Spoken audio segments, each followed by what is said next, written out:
कृति second तक ही ऐसी स्थिति में रहता है जैसे वह पहली खबर के अलावा न कोई बात सुनना पा रहा था या नहीं। उसके बाद अपनी गर्दन हिलाते हुए कहता है, ये नहीं हो सकता। माँ साहब कभी भी अपना किला छोड़कर बाहर नहीं निकल सकती। जरूर तुम्हारे सुनने समझने में कोई गलती हुई है। अगर वह बाहर निकलेंगी भी तो कम से कम दिल्ली कभी नहीं आएगी।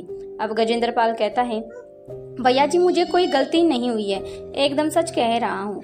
यह मिशन और उसकी योजना उन दोनों को अपने अंतर्गत रखी है। हाँ, ये भी सच है कि उन्हें ऐसा कुछ नहीं कहा है कि जिससे ये साबित हो सके कि वह खुद आ रही हैं, लेकिन मैं घबराया हुआ सिर्फ इसलिए हूँ। अगर वे खुद यहाँ आ गई तो जब हम रोहित की हर खबर रखते हैं तो क्या हमारी सारी खबर उनके पास नहीं होती? मुझे बस यही डर खाए जा रहा है। अगर माँ साहब के यहाँ आने के रहस्य खुल गया तब क्या होगा? उसका यहाँ आना रोहित को साफ साफ पता चल जाएगा।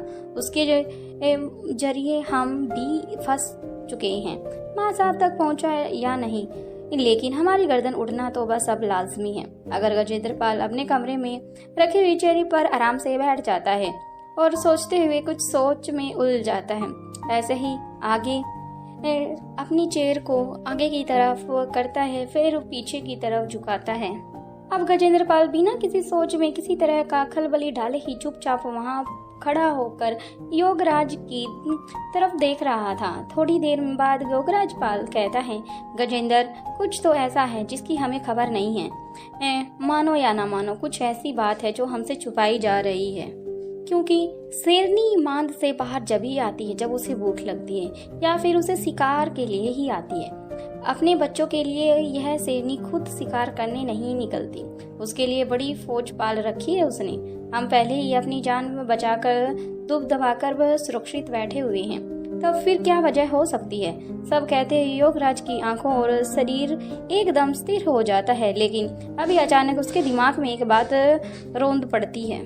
वह अपने चेहरे से अपना हाथ नीचे करता है और गजेंद्र की तरफ तेज नजरों से देखता है और फिर कहता है, गजेंद्र बच्चा और बच्चे जैसे ही एक बात समझ में आई।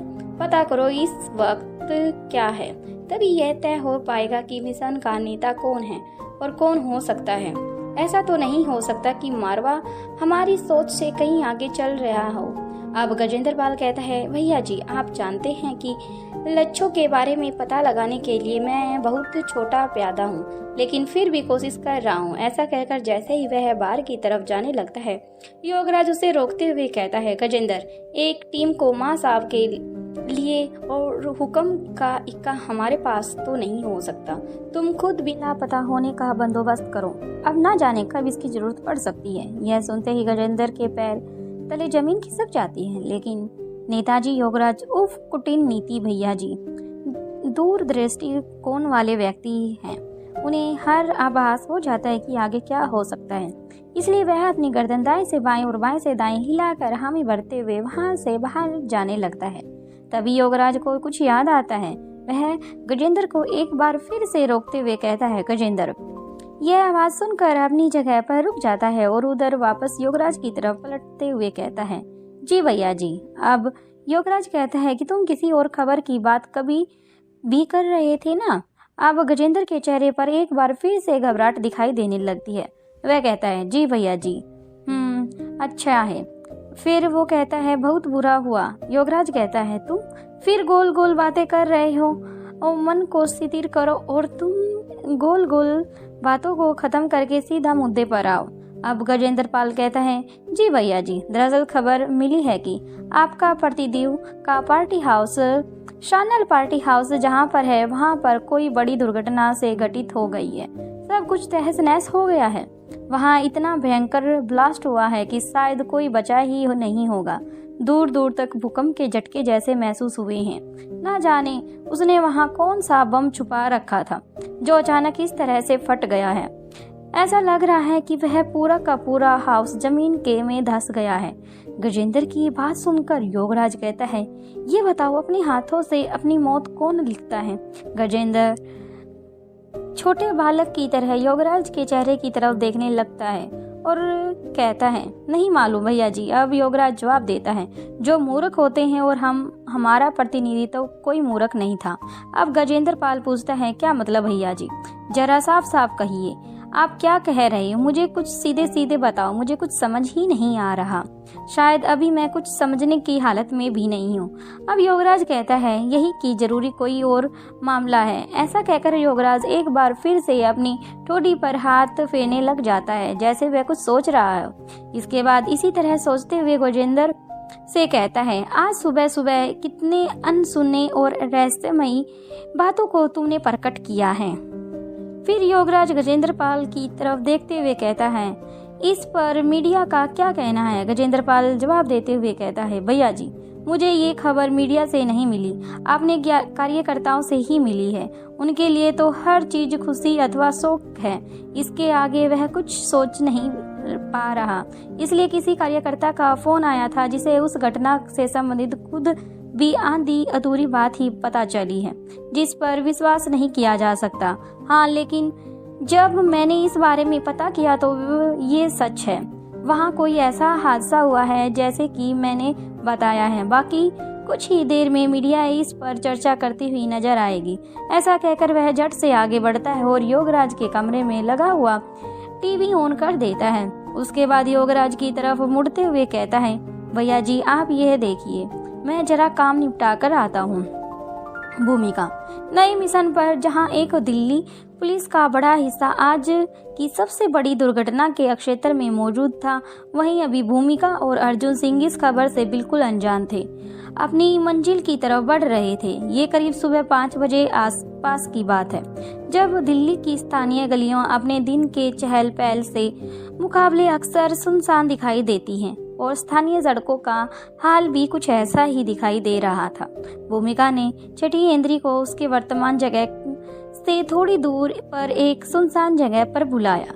छठी इंद्री अपनी खबरी को टारगेट की निगाहों पर रखने के बाद भूमिका से मिलने के लिए चला आता है। कुछ ही देर बाद भूमिका अर्जुन और कौटिल्य नियत पर बहुत पहुंच जाते हैं। छठी इंद्री भी वहां पहुंच जाता है। उन्हें देखकर छठी इंद्री खुश हो जाता है। जय हिंद मैडम। जय हिंद सर। छठी इंद्री की गुड मॉर्निंग लेते हुए कहते हैं, जय हिंद। जहां भूमिका और अर्जुन सिंह छठी इंद्री से बात करने लगते हैं, वहीं कौटिल्य सिर्फ उनकी बातें सुनता है और अपनी डिवाइस पर अपनी आंखें गड़ाए रखता है और उंगलियां चलाते हुए दिखाई दे रहा था। अब भूमिका कहती है, कैसे हो छठी इंद्री? अब छठी इंद्री अपने दोनों हाथों को आपस में रगड़ते हुए मुस्कुरा कर कहता है, मैडम, ठंड में सिकुड़ रहा हूँ, लेकिन बिल्कुल ठीक हूँ और पूरी तरह से तैयार भी हूँ। आप बस आदेश दीजिए, आगे क्या करना है? भूमिका आगे कहती है, पहले ये कहो कि अभी फिलहाल क्या खबर है? छठी इंद्री कहता है, मैडम, मुझे लगता है कि अब वह एक्साइटेड है और नींद भागने के लिए सुबह 4 बजे दूध लेने के लिए आ जाती है। भूमिका चेहरे पर छठी इंद्री की तरफ देखती है। इस बार फिर भूमिका एक हाथ उसकी कमर पर और दूसरा हाथ उसकी गर्दन पर था और झुकी हुई थी। छठी इंद्री तुरंत यह समझ जाता है कि भूमिका क्या पूछना चाहती है। वह अपनी बात को बदलते हुए कहता है, मैडम, मेरा मतलब है कि रास्ता एकदम साफ है, वह अंदर ही है और इस वक्त दिल्ली की सबसे बड़ी खबर है कि आज आप उसे अपनी आंखों से ही देख लेंगे। उसके बाद मेरी खबर का पक्का होना मोहर लग जाएगी। अपने चेहरे के हाव भाव को बदलते हुए बड़ी ही मासूमियत से छठी इंद्री कहता है, मैडम, रोज रोज इनकी जासूसी करने की जगह आप इसे पकड़ क्यों नहीं लेती और अपने तरीके से इसका मुंह क्यों नहीं खुलवा लेती? इसकी वजह से कितने सारे लोगों को सुख चैन की नींद खराब हो चुकी है। भूमिका अपना चेहरा बनाकर छठी इंद्री को ये जानने के बाद कहती है, उसकी बात को कितना महत्व दे रही हैं? उससे कहती है, तुम्हारा बात मुझे ठीक लग रही है, चलो आज यही करते हैं। अब कौटिल्य छठी इंद्री को अपने हाथ में पकड़ी हुई डिवाइस को दिखाते हुए कहता है, देखो छठी इंद्री, हम यहाँ पर हैं, बताओ हमारा टारगेट कहाँ पर है? उस डिवाइस के स्क्रीन को देखकर छठी इंद्री के चेहरे पर आश्चर्य से भाव आ जाते हैं और हल्की सी मुस्कान आ जाती है। इसके बाद कौटिल्य के चेहरे की तरफ देखते हुए कहता है, वाह, ये तो बड़ी ही बढ़िया चीज है, मैंने ऐसे कुछ पहले कभी नहीं देखी। इतना सॉफ्ट और स्ट्रिक्ट। अर्जुन पीछे छठी इंद्री के कंधे पर हाथ रखते हुए कहता है, हैरान बाद में हो लेना, अभी कौटिल्य ने जो तुमसे क्वेश्चन किया है उसका आंसर दो। छठी इंद्री कहता है, हाँ सर। इसके बाद कौटिल्य के डिवाइस पर उस जगह को फिंगर से टच करता है, उस जहाँ पर वो उसका पॉइंट था, उन्हें जाना था। अब कौटिल्य स्क्रीन से बड़ा करता है और छठी इंद्री उसे घर को अंकित करता है जहाँ उन्हें टारगेट मिलने वाला था। अब कौटिल्य भूमिका की तरफ देखते हुए कहता है, मुझे बस 5 मिनट दो, उसके बाद हम चलते हैं। भूमिका अपनी गर्दन हिला देती है, हाँ में कर देती है। ठीक है, 5 मिनट और। कौटिल्य कहता है, मैंने आसपास के सभी कैमरे को हैक कर लिया है, यहाँ किसी तरह का कोई खतरा मौजूद नहीं है, अगर तुम चाहो तो सीधा अटैक कर सकती हो। अब भूमिका कौटिल्य से कहती है, तुम्हारी बात ठीक है, लेकिन सवाल यह है कि वहाँ पर है या नहीं, और अगर वह नहीं है तो कौन है। अब अर्जुन सिंह कहता है, चाहे अंदर जो भी हो, लेकिन अगर कोई तो आज के मिशन के लिए वही टारगेट है। इसके लिए कुछ ही मिनटों के बाद भूमिका अर्जुन सिंह और छठी इंद्री कौटिल्य के एक घर के चारों तरफ बनी हुई फेंस को लाते हुए अंदर पहुंच जाते हैं। वे अभी उसके मुख्य दरवाजे तक पहुंचे ही थे। दरवाजे के बावजूद भी वे चुपकर अपने हथियार संभाल कर खड़े हो जाते हैं। इसके बाद भूमिका छठी इंद्री को इशारा करती है। छठी इंद्री आगे कहता है, दरवाजे की डोर बेल बजाता है, लेकिन अंदर से कोई आवाज ही नहीं आती। कोई व्यक्ति अंदर से आता है और भूमिका फिर इशारा करती है। अब छठी इंद्री दरवाजा खटखटाता है और साथ में बार बार डोर बेल बजाता है चला जाता है। अंदर बैठा टारगेट दरवाजा खोलने की जगह सिर्फ एक ही सवाल को बार बार दोहराता है, बाहर कौन है, क्या चाहिए तुम्हें, इसका बड़ा कारण क्या है। वहां मौजूद सभी कैमरा कौटिल्य ने हैक कर लिए थे, जिसकी वजह से वह काम नहीं कर रहे थे। कोई बाहर से कोशिश करने के बाद भी टारगेटर अपने कैमरे को वायरस स्क्रीन नहीं देख पा रहा था, जिसकी वजह से वह देखने की क्षमता नहीं थी बाहर दरवाजे पर कौन है। लेकिन उसकी परेशानी हैरानी लगातार बढ़ती जा रही थी, क्योंकि वह खुद भी अपने आप में काबिल है। भूमिका एक बार फिर से छठी इंद्री को इशारा करती है। छठी इंद्री फिर से दरवाजे को खटखटाता है। मैं हूँ मैडम जी, दरवाजा खोलिए, मुझे आपको बहुत जरूरी बात बतानी है, आपको तुरंत यहीं से निकालना होगा। इतनी बात सुनकर दरवाजा आगे देखते हैं खुलता है या नहीं है, अंदर कौन है, बाकी का नेक्स्ट एपिसोड में देखते हैं। Thank you friends. अगर आपको वीडियो पसंद आ रही है तो ज़्यादा से ज़्यादा शेयर करें, लाइक करें, कमेंट करें। वीडियो लेट के लिए दिल से sorry. Thank you friends. Akash का भी अभी आएगा, 1 या 2 एपिसोड के बाद आकाश की स्टोरी स्टार्ट होएगी, तो प्लीज़ जब तक हमारे चैनल पर बने रहे। Thank you friends.